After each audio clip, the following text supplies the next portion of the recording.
Namaskaram. This question is from Time, Speed and Distance chapter. This question is asked by an enrolled student. Seems the language of question is bit confusing here. So I thought I could solve this in our daily doses.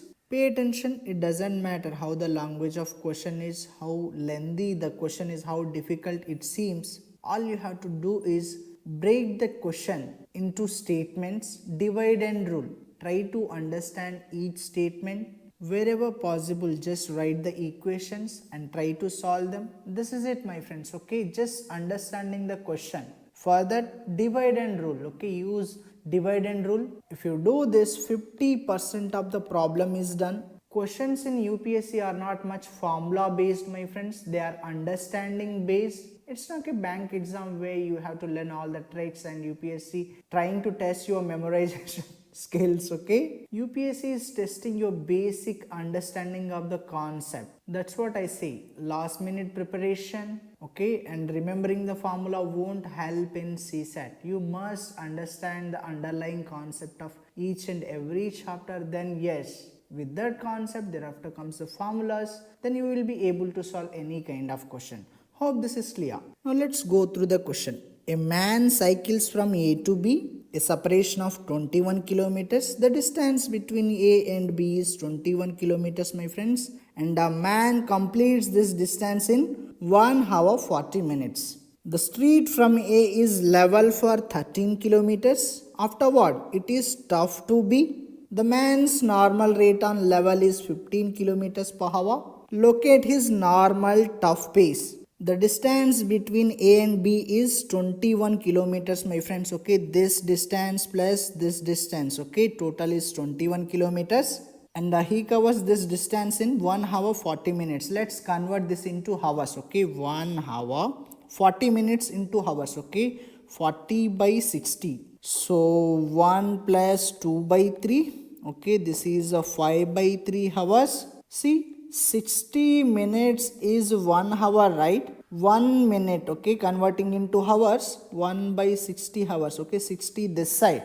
1 minute is 60th part of 1 hour, my friends, okay, 60th part of 1 hour. So, instead of minute, we have substituted 1 by 60 hours, okay, 40 by 60, and this is 5 by 3 hours. Now why we are converting this into hours? Because answer is in kilometers per hour, okay, per hour. That's why everything into hours, my friends, okay. Now see, the street from A is level for 13 kilometers. This distance is 13 kilometers, my friends, okay, from here to here. And the normal rate on level is 15 kilometers per hour, okay. He travels at 15 kilometers per hour for this distance. Now tell me how much time he takes to travel this distance at this speed. Speed is equal distance by time, right? Time we want. So d by s, distance is 13 kilometers, speed is 15. So 13 by 15. So he takes 13 by 15 hours out of total 5 by 3 hours to travel this distance, my friends, okay, at this speed. Now what is this distance? Total distance minus 13 kilometers, okay, total is 21. 21 minus 13, this is 8 kilometers.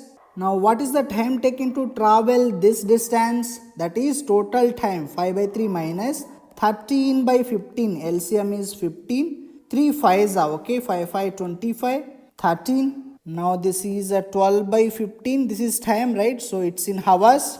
We want speed, my friends, okay, speed is equal distance, distance is 8 kilometers, time, okay, 12 by 15. So this is equal to 8 into 15 by 12. 15 8s are 120, my friends, okay, 120 by 12, this is 10. So 10 kilometers per hour. So our answer is A. Very easy question, my friends. Understanding the question is key here. We know this distance is total minus 13 kilometers. We know this speed, we can find out the time taken to travel this distance, right? We know the total time, okay? So this time would be total time minus time taken to travel this distance. We want this speed, right? So distance by time, that's it. Now you may thinking, can I apply this formula, average speed formula? No, my friends, you cannot apply this here. This can be applied only when distances are equal, okay, whereas we have 13 kilometers here, Here 8 kilometers, distances are not equal. So you cannot apply average speed formula to S1 S2 by S1 plus S2. Clear, right?